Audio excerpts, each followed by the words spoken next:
बिस्मिल्लाहिर्रहमानिर्रहीम। नाज़रीन अस्सलाम वालेकुम, मैं हूँ इमरान वसीम। नाज़रीन, इस्लामाबाद हाई कोर्ट के नए चीफ जस्टिस का नाम फाइनल कर लिया गया है। इस बड़ी ख़बर से अपने प्रोग्राम का आगाज़ करेंगे और इस खबर की डिटेल्स आप देखने वालों की खिदमत में पेश करने के बाद हमारे ब्लॉग की, हमारे प्रोग्राम की जो दीगर अहम ख़बरें हैं कि बानी PTI इमरान खान की जानिब से chief justice of Pakistan justice Yahya Afridi और आइनी बेंच के सरबरा जस्टिस अमीनुद्दीन ख़ान को जो ख़त लिखा गया है, इस ख़त के मंदरजात क्या हैं, इस ख़त की कहानी क्या है, चीफ जस्टिस याहिया अफरीदी का फ़ैसला, ये तमाम डिटेल्स और फिर इसके अलावा कुछ और भी अहम हैपनिंग्स हुई हैं, उनकी तफसीलात भी आपकी खिदमत में पेश करेंगे। लेकिन प्रोग्राम का आगाज़ करने से पहले आप देखने वालों से चैनल सब्सक्रिप्शन की दरख्वास्त करेंगे कि जिन दोस्तों की जानिब से अभी तक हमारे चैनल को सब्सक्राइब नहीं किया गया, उनसे दरख्वास्त होगी कि चैनल को सब्सक्राइब कर लें, बेल आइकॉन का बटन प्रेस करें, वीडियो पसंद आए तो इसे लाइक भी करें और शेयर भी करें। नाज़रीन, जो chief justice of Pakistan justice Yahya Afridi की जानिब से जुडिशल कमीशन का इजलास सुप्रीम कोर्ट में नए जजेस की तैनाती के हवाले से 10 फरवरी को बुलाया गया है, जिसमें 8 नए जज सुप्रीम कोर्ट ऑफ पाकिस्तान में अपॉइंट किए जाएंगे। इसमें नाज़रीन ख़ास बात यह है, सीनियरिटी के एतबार से बशमूल चीफ जस्टिस, कोई भी हाई कोर्ट का चीफ जस्टिस जो होगा, उसके नीचे जो 5 सीनियर जजेस होंगे उनके नामों पर गौर किया जाएगा। अब ये तादाद 25 बनती है, लेकिन टेक्निकली अगर हम देखें तो ये तादाद कम होकर 23 हो जाती है। वो नाज़रीन इसलिए कि कॉन्स्टिट्यूशन पाकिस्तान का तकाजा ये है कि जिस जज ने 5 साल जो है हाई कोर्ट में गुजारे होंगे, वो सुप्रीम कोर्ट का जज बनने का अहल होगा। तो इस्लामाबाद हाई कोर्ट में जो 5 नामों की फहरिस्त बनती है सुप्रीम कोर्ट का जज बनने के लिए, उसमें आमिर फारूक साहब हैं, उसमें मोहसिन अख्तर कियानी साहब हैं, उसमें मियाँ गुल हसन औरंगज़ेब साहब हैं, और तारिक जहांगीरी साहब हैं, और बाबर सत्तार साहब हैं। तारिक जहांगीरी साहब के और बाबर सत्तार साहब के चूँकि हाई कोर्ट में बतौर जज 5 साल पूरे नहीं हुए हैं, तो वो तो दौड़ से बाहर हो गए हैं। यानी 8 जजेस के लिए अब 23 नामों पर, 23 जजों के नामों पर जो है वो गौर किया जाएगा, जिसमें 5 नाम लाहौर हाई कोर्ट से होंगे, 5 नाम सिंध हाई कोर्ट से होंगे, और 5 नाम बलोचिस्तान और खैबर पख्तूनख्वा से। और इस्लामाबाद हाई कोर्ट से जो पैनल जाएगा सुप्रीम कोर्ट का जज बनने के लिए, उसमें आमिर फारूक साहब का, मोहसिन अख्तर कियानी का और जस्टिस गुल हसन, मियाँ गुल हसन औरंगज़ेब साहब का नाम होगा। अब नाज़रीन, जो इतलात या जो गैस वर्क चल रहा है उसमें तो ये है कि आमिर फारूक साहब जो हैं वो चूँकि तमाम जो हाई कोर्ट्स हैं उसमें सबसे ज़्यादा सीनियर चीफ जस्टिस हैं, तो वो तो सुप्रीम कोर्ट जा रहे हैं। लेकिन नाज़रीन, आमिर फारूक साहब के सुप्रीम कोर्ट जाने से पहले बल्कि जो और जो चीज़ें नज़र आ रही हैं कि आमिर फारूक साहब की तैनाती जो है वो डेफिनेट नज़र आ रही है, उसमें नाज़रीन ये है कि ये जुडिशल कमीशन का इजलास जो कि 10 फरवरी को होना है, उससे पहले पहले नाज़रीन जो नाम चल रहा है कि इस्लामाबाद हाई कोर्ट में जो है वो नया चीफ जस्टिस लाया जाएगा, बाहर की हाई कोर्ट से किसी जज को लाकर यहाँ पर चीफ जस्टिस जो है वो अपॉइंट किया जाएगा। तो ख़बर नाज़रीन ये है, इतलात ये आ रही हैं कि जो आइन का आर्टिकल है 200, जिसके मुताबिक किसी हाई कोर्ट से एक जज को जो है दूसरे हाई कोर्ट में ट्रांसफ़र किया जा सकता है, तो इतलात ये आ रही हैं कि सदर आसिफ अली जरदारी साहब ने इस मामले पर जो सरफराज डोगर साहब हैं, जस्टिस सरदार सरफराज डोगर साहब, उनके नाम की जो मुशावरत की जानी थी, वो मुशावरत उन्होंने मुकम्मल कर ली है chief justice of Pakistan Yahya Afridi के साथ भी। और दोनों जो चीफ जस्टिस साहबान हैं, लाहौर हाई कोर्ट की खातून आलिया नीलम साहबा और इस्लामाबाद हाई कोर्ट के चीफ जस्टिस आमिर फारूक साहब, और ये मुशावरत मुकम्मल करने के बाद अब जो नुक्ता या जो काम अभी बाकी रह गया है इस असाइनमेंट का या इस मामले का, वो नाज़रीन ये है कि जो जज साहब हैं जिन्हें ट्रांसफ़र करना है जस्टिस सरदार सरफराज डोगर, उनकी कंसेंट लेना बाकी है। तो अब उनकी रिटन कंसेंट ली जाएगी, और उनकी नाज़रीन जैसे ही कंसेंट हो जाती है तो सदर साहब की जानिब से इस मामले की मंजूरी देने के बाद वजारत कानून इसका नोटिफिकेशन जो है वो जारी कर देगी।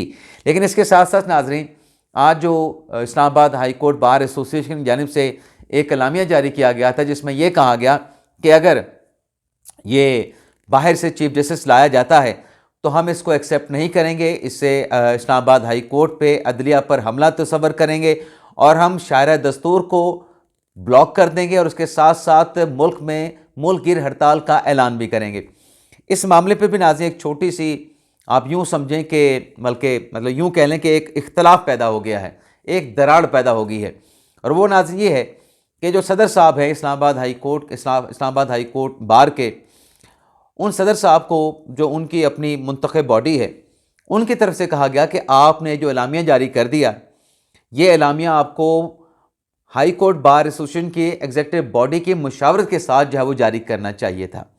लेकिन अब चूँकि उन्होंने एलामिया जारी कर दिया है तो जो कैबिनेट है Islamabad high court bar association की, वो इसको बड़ी संजीदगी के साथ देख रही है और बड़ी संजीदा इसको लिया जा रहा है।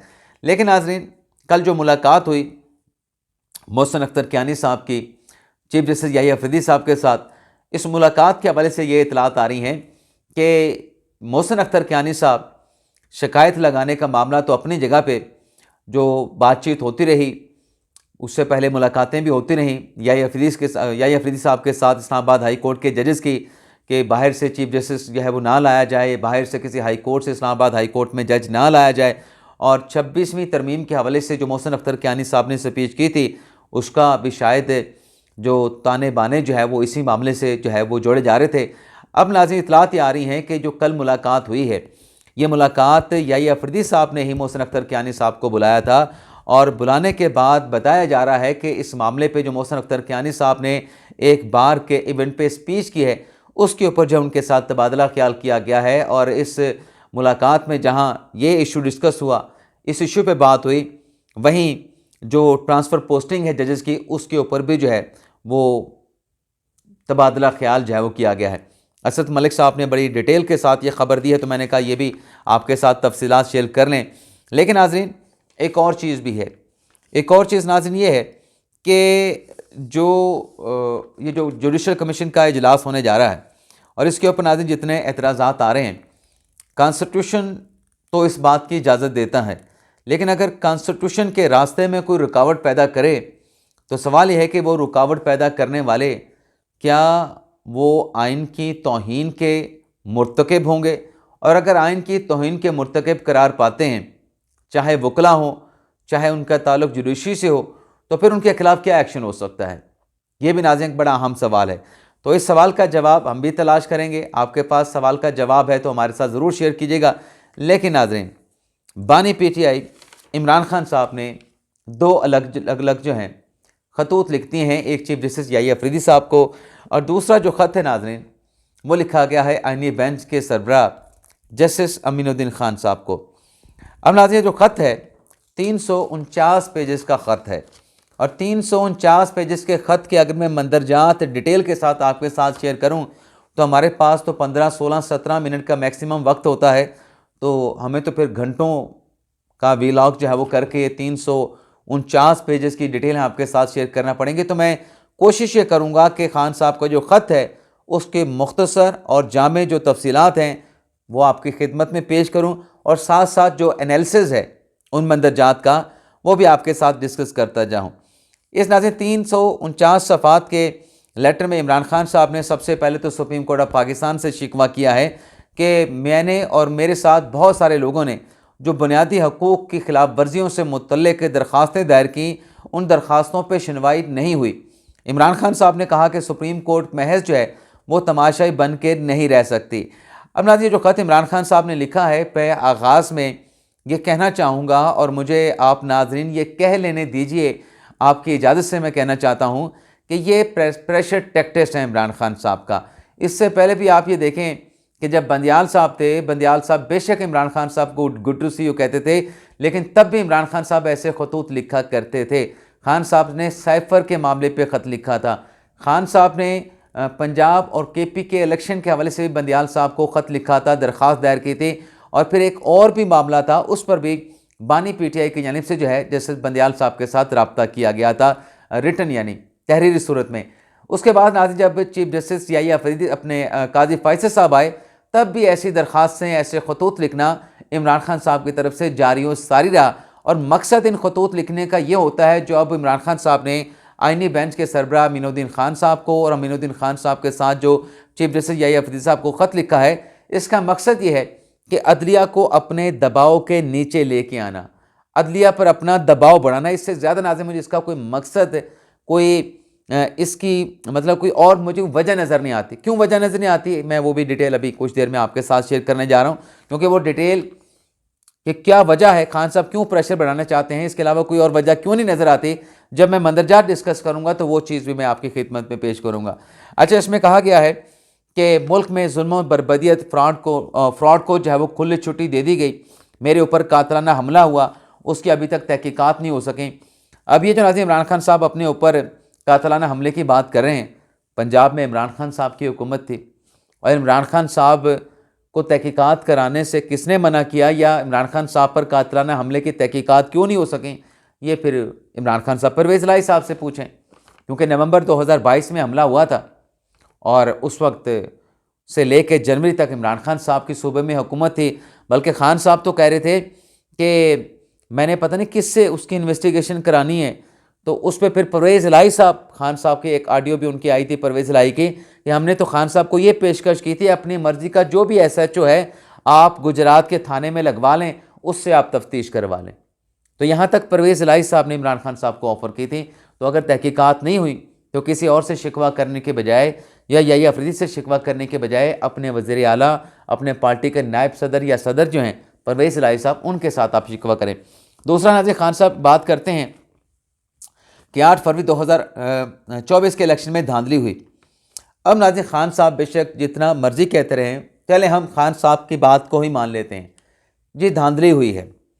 अब जब 2018 में धांधली हुई थी तो खान साहब ने क्या कोई कमीशन बनाया था?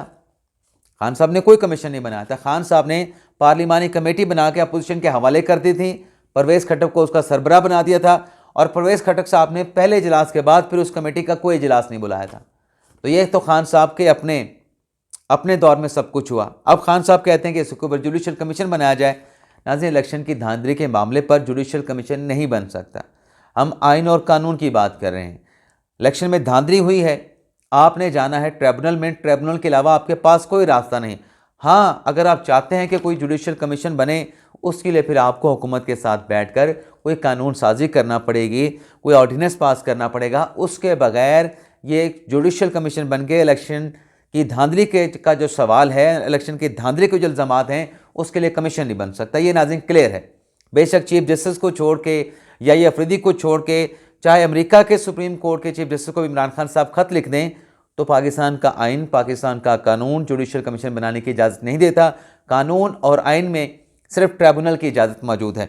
फिर खान साहब ने अपने इस ख़त में बताया है कि जो 26 नवंबर को जो क्रैकडाउन हुआ उसमें 172 लोग हमारे ज़ख्मी हुए, 14 लोग जाम बहक हुए। अब नाज़रीन, 14 लोग जाम बहक की जो इमरान खान साहब ने बात की है, मैं इसको तो डिस्कस नहीं करूँगा।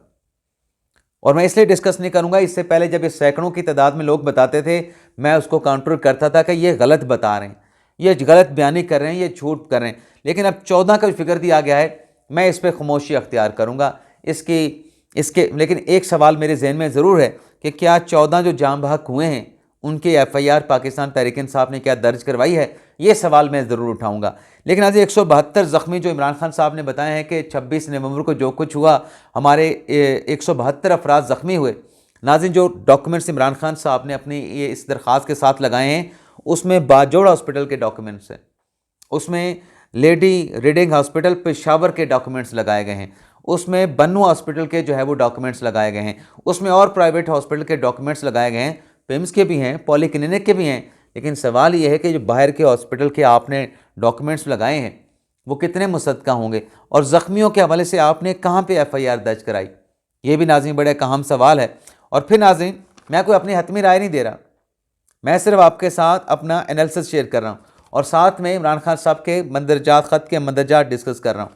फिर नाज़रीन, इमरान खान साहब कहते हैं कि 9 मई का जिक्र किया। खान साहब ने कहा कि शरपसंद हमारे एहतजाज में शामिल हो गए। तो खान साहब की इस बात को अगर हम देखें कि शरपसंद 9 मई के एहतजाज में शामिल हुए थे, आपके कारकुनान पुरअमन थे, तो फिर जिन्होंने तोड़ फोड़ की उन्हीं को सज़ाएँ होगी।